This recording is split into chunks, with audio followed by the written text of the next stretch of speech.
Well,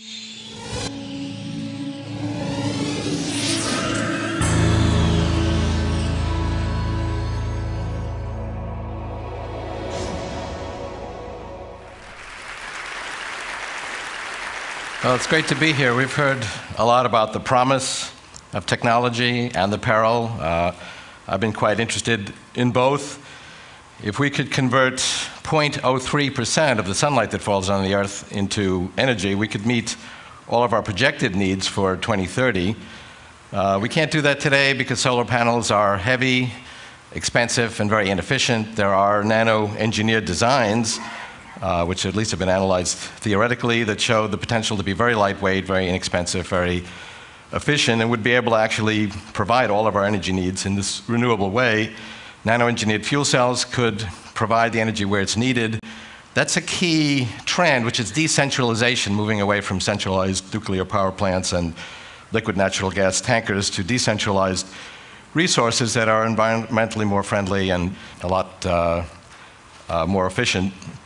And capable and safe from disruption. Bono spoke very eloquently that we have the tools for the first time to address age-old problems of disease and poverty. Most regions of the world are moving in that direction. In 1990, in East Asia and the Pacific region, there were 500 million people living in poverty. That number now is under 200 million.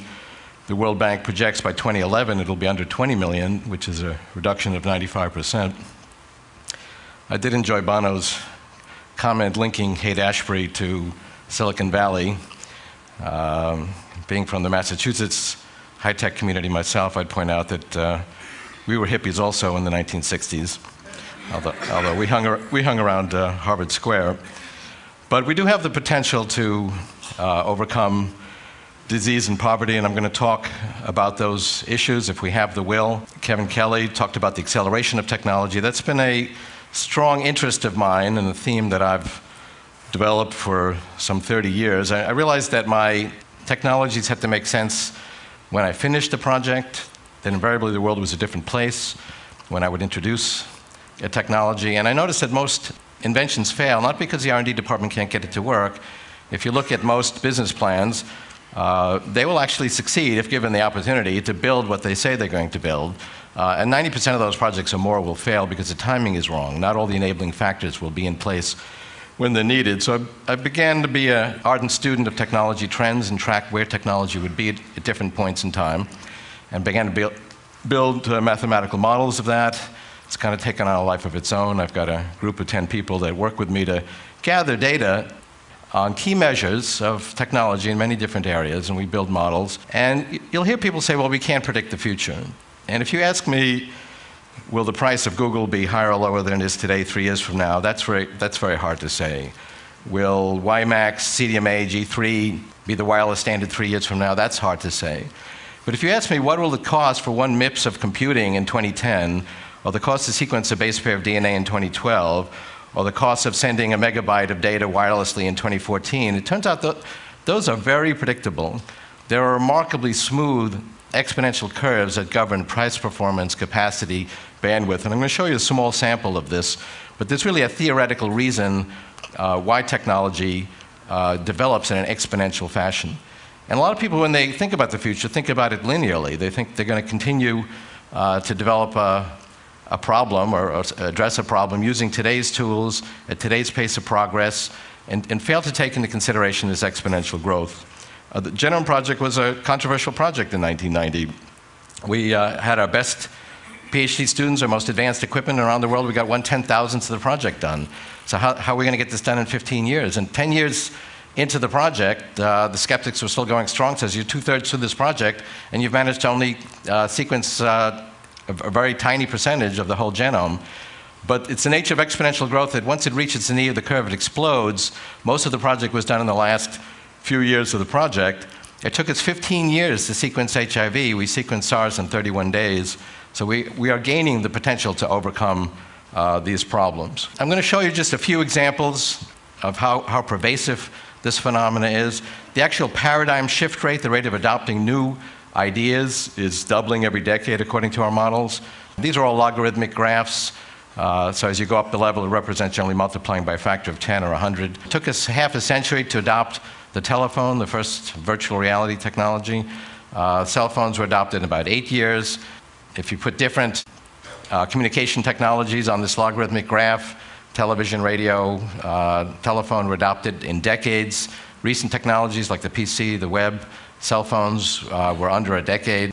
Now this is an interesting chart, and this really gets at the fundamental reason why an evolutionary process, and both biology and technology are evolutionary processes, accelerate.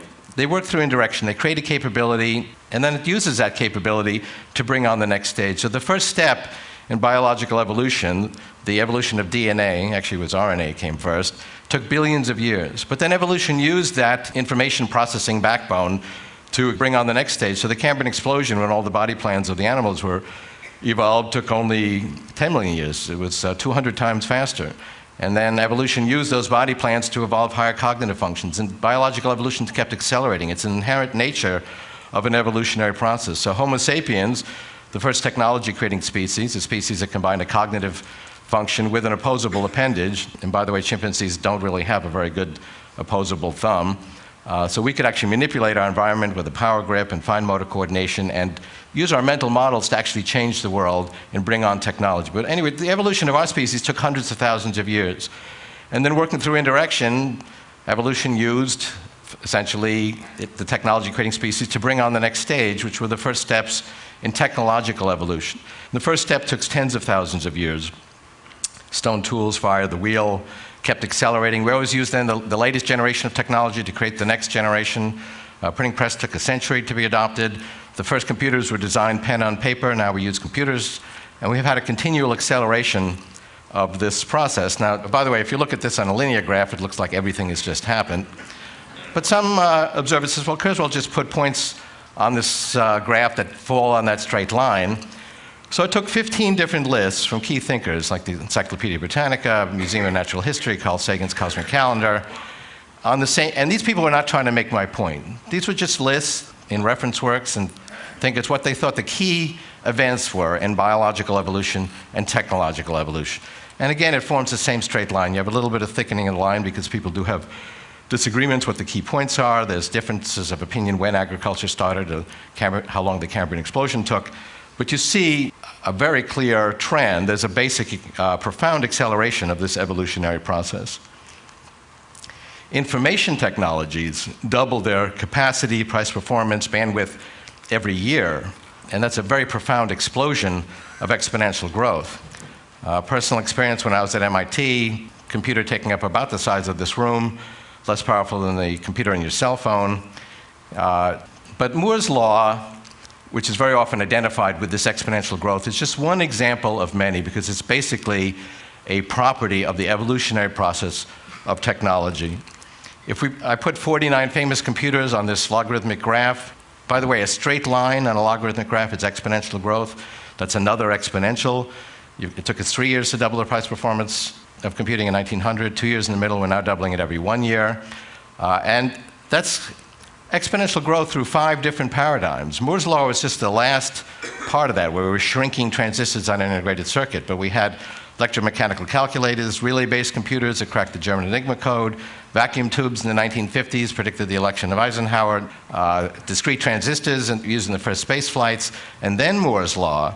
Every time one paradigm ran out of steam, another paradigm came out of left field to continue the exponential growth. They were shrinking vacuum tubes, making them smaller and smaller. That hit a wall. They couldn't shrink them and keep the vacuum. A whole different paradigm. Transistors came out of the woodwork. In fact, when we see the end of the line for a particular paradigm, it creates research pressure to create the next paradigm.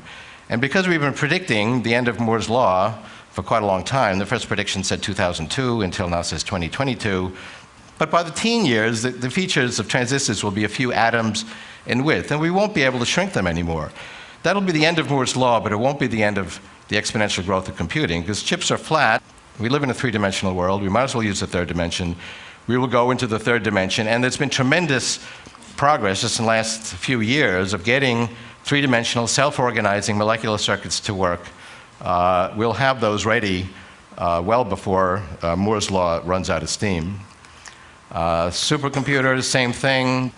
Processor performance, on Intel chips. The average price of a transistor, 1968, you could buy one transistor for $1. You could buy 10 million in 2002. It's pretty remarkable how smooth an exponential process that is. I mean, you'd think this is the result of some tabletop experiment, but this is the result of worldwide chaotic behavior, countries accusing each other, dumping products, IPOs, bankruptcies, marketing programs. You would think it would be a very erratic process, and you have a very smooth outcome of this chaotic process. Just as we can't predict what one molecule in a gas will do, it's hopeless to predict a single molecule, yet we can predict the properties of the whole gas using thermodynamics very accurately. It's the same thing here. We can't predict any particular project, but the result of this whole worldwide chaotic, unpredictable activity of competition and the evolutionary process of technology is very predictable, and we can predict these trends far into the future. Unlike Gertrude Stein's roses, it's not the case that a transistor is a transistor. As we make them smaller and less expensive, the electrons have less distance to travel, they're faster, so we've had exponential growth in the speed of transistors, so the cost of a cycle of one transistor has been coming down with a halving rate of 1.1 years. You add other forms of innovation in processor design, you get a doubling of price performance of computing every 1 year. And that's basically deflation. 50% deflation, and it's not just computers. I mean, it's true of DNA sequencing, it's true of brain scanning, it's true of the World Wide Web. I mean, anything that we can quantify, we have hundreds of different measurements of different information-related measurements, capacity, adoption rates, and they basically double every 12, 13, 15 months, depending on what you're looking at in terms of price performance. That's a 40 to 50% deflation rate. And economists have actually started worrying about that. We had deflation during the Depression, but that was collapse of the money supply, collapse of consumer confidence, a completely different phenomena. This is due to greater productivity.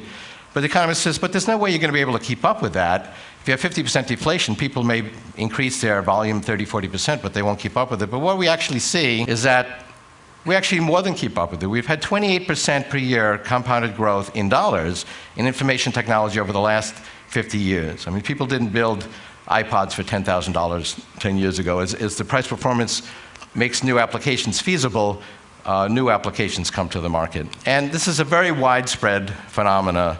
Magnetic data storage, that's not Moore's law, it's shrinking magnetic spots, different engineers, different companies, same exponential process. A key revolution is we're understanding our own biology in these information terms.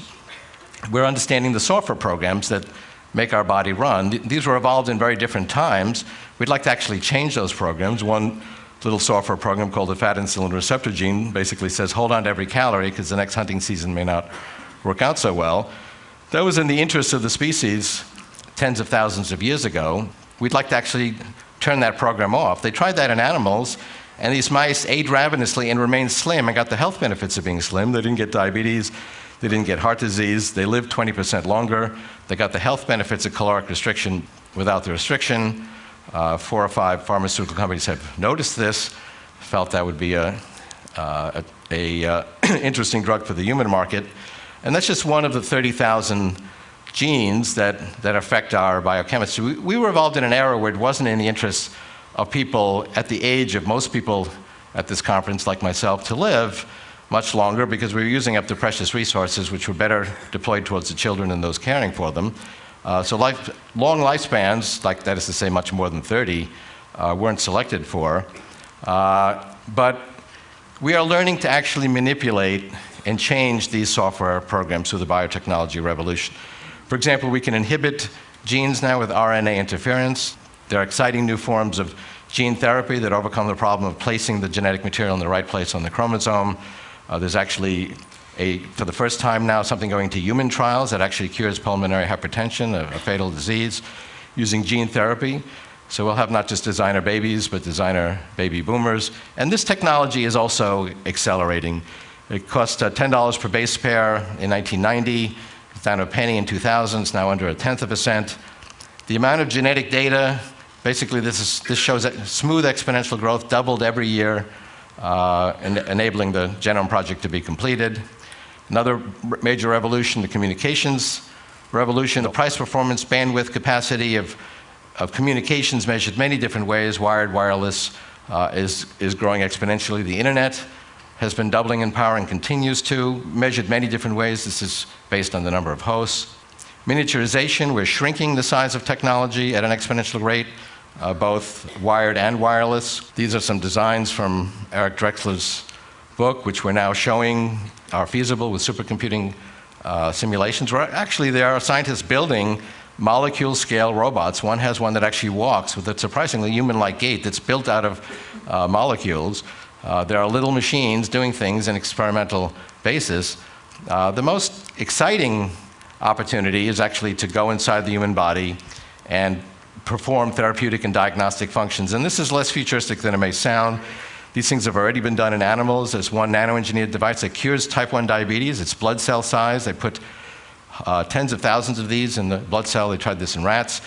Lets insulin out in a controlled fashion and actually cures type 1 diabetes. What you're watching is a design of a robotic red blood cell. And it does bring up the issue that our biology is actually very suboptimal, even though it's remarkable in its intricacy. Once we understand its principles of operation and the pace with which we're reverse engineering biology is accelerating, we can actually design these things to be thousands of times more capable. An analysis of this RESPER site designed by Rob Freitas indicates if you replace 10% of your red blood cells with these robotic versions, you could do an Olympic sprint for 15 minutes without taking a breath. You could sit at the bottom of your pool for 4 hours. So, honey, I'm in the pool will take on a whole new meaning. It'll be interesting to see what we do in our Olympic trials. Presumably we'll ban them, but then we'll have the specter of teenagers in their high school gyms routinely outperforming the Olympic athletes. Freitas has a design for a robotic white blood cell. These are 2020s circa scenarios, but they're not as futuristic as they may sound. There are 4 major conferences on building blood cell-sized devices. There are many experiments in animals. There's actually one going into human trials. So this is feasible technology. If we come back to our exponential growth of computing, $1,000 of computing is now somewhere between an insect and a mouse brain. It will intersect human intelligence in terms of capacity in the 2020s, but that'll be the hardware side of the equation. Where will we get the software? Well, it turns out we can see inside the human brain, and in fact, not surprisingly, the spatial and temporal resolution of brain scanning is doubling every year. And with a new generation of scanning tools, for the first time, we can actually see individual interneural fibers and see them processing and signaling in real time. But then the question is, okay, we can get this data now, but can we understand it? Doug Hofstadter wonders, well, maybe our intelligence just isn't great enough to understand our own intelligence, and if we were smarter, well, then our brains would be that much more complicated, and we'd never catch up to it. But it turns out that we can understand it. This is a block diagram of a model and simulation of the human auditory cortex that actually works quite well, and applying psychoacoustic tests gets very similar results to human auditory perception. There's another simulation of the cerebellum that's more than half the neurons in the brain. Again, works very similarly to human skill formation. This is at an early stage, but you can show with the exponential growth of the amount of information about the brain and the exponential improvement in the resolution of brain scanning, we will succeed in reverse engineering the human brain by the 2020s. We already have very good models and simulation of about 15 regions out of the several hundred. All of this is driving exponentially growing economic progress. We've had productivity go from $30 to $150 per hour of labor in the last 50 years. E-commerce has been growing exponentially. It's now $1 trillion. You might wonder, well, wasn't there a boom and a bust? That was strictly a capital markets phenomena. Wall Street noticed that this was a revolutionary technology, which it was, but then 6 months later, when it hadn't revolutionized all business models, they figured, well, that was wrong, and then we had this bust. This is a demonstration. All right, this is a technology that we put together using some of the technologies we're involved in. This will be a routine feature of your cell phone to be able to translate from one language to another. Translating end quote telephone. Period. Von einem Prototyp eines übersetzenden Telefons. So let me just end with a couple of scenarios. By 2010, computers will disappear. They'll be so small they'll be embedded in our clothing, in our environment. Images will be written directly to our retina, providing full immersion virtual reality, augmented real reality. We'll be interacting with virtual personalities. But if we go to 2029, we really have the full maturity of these trends, and you have to appreciate how many turns of the screw in terms of generations of technology, which are getting faster and faster, we'll have at that point. And we will have 2 to the 25th power greater price performance capacity and bandwidth of these technologies, which is pretty phenomenal. It'll be millions of times more powerful than it is today. We'll have completed the reverse engineering of the human brain. $1,000 of computing will be far more powerful than the human brain in terms of basic raw capacity. Computers will combine the subtle pattern recognition powers of human intelligence with ways in which machines are already superior in terms of doing analytic thinking, remembering billions of facts accurately. Machines can share their knowledge very quickly. But it's not just an alien invasion of intelligent machines. We are going to merge with our technology.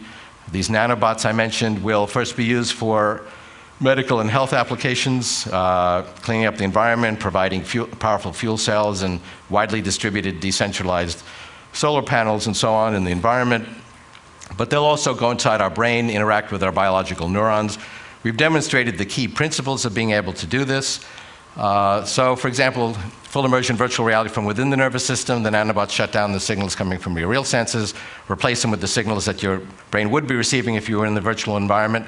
And then it'll feel like you're in that virtual environment. You can go there with other people, have any kind of experience with anyone involving all of the senses. Experience beamers, I call them, will put their whole flow of sensory experiences and the neurological correlates of their emotions out on the internet. You can plug in and experience what it's like to be someone else. But most importantly, it'll be a tremendous expansion of human intelligence through this direct merger with our technology, which in some sense we're doing already. We routinely do intellectual feats that would be impossible without our technology. Human life expectancy is expanding. It was 37 in 1800. And with this sort of biotechnology and nanotechnology revolutions, this will move up very rapidly in the years ahead. My main message is that progress in technology is exponential, not linear. Many, even scientists, assume a linear model. So they'll say, oh, it'll be hundreds of years before we have self-replicating nanotechnology assembly or artificial intelligence. If you really look at the power of exponential growth, you'll see that these things are pretty soon at hand. And information technology is increasingly encompassing all of our lives, from our music to our manufacturing to our biology to our energy to materials. We'll be able to manufacture almost anything we need in the 2020s, from information and very inexpensive raw materials using nanotechnology. These are very powerful technologies. They both empower our promise and our peril. So we have to have the will to apply them to the right problems. Thank you very much.